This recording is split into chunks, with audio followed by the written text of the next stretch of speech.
رجحان میں پنجاب حکومت کا پروگرام ہفتہ تجاوزات، ڈپٹی کمشنر راجن پور احمد نائک کی ہدایت اور اسسٹنٹ کمشنر ایڈمنسٹریٹر ارشد وٹو کی قیادت میں چیف افیسر رائے ظفر اقبال کا ناجائز تجاوزات کے خلاف دوسرے روز گرینڈ آپریشن جاری۔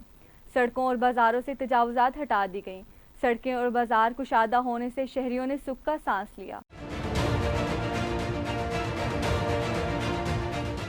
اب حکومت کے پروگرام ہفتہ تجاوزات کے تحت ڈپٹی کمشنر راجن پور احمد نائک کی ہدایت پر اسسٹنٹ کمشنر ارشد وٹو کی قیادت میں چیف آفیسر رائے ظفر اقبال نے دوسرے روز بھی ناجائز تجاوزات کے خلاف گرینڈ آپریشن جاری رکھا۔ پولیس اور میونسپل کمیٹی کے عملہ کے ہمراہ کلمہ چوک، ہسپتال روڈ، زاہد روڈ سمیت دیگر پر غیر قانونی تجاوزات ہٹا دیے گئے۔ اس موقع پر چیف آفیسر رائے ظفر اقبال کا کہنا ہے، پنجاب حکومت کے پروگرام ہفتہ تجاوزات کے تحت ناجائز تجاوزات کے خلاف گرینڈ آپریشن جاری رہے گا۔ جرمانے کے باوجود ناجائز تجاوزات بڑھانے والے دکانداروں اور پٹھہ داروں نے اپنی روایتی کاوش نہ چھوڑی تو قانونی کارروائی کی جائے اور مقدمات درج کیے جائے۔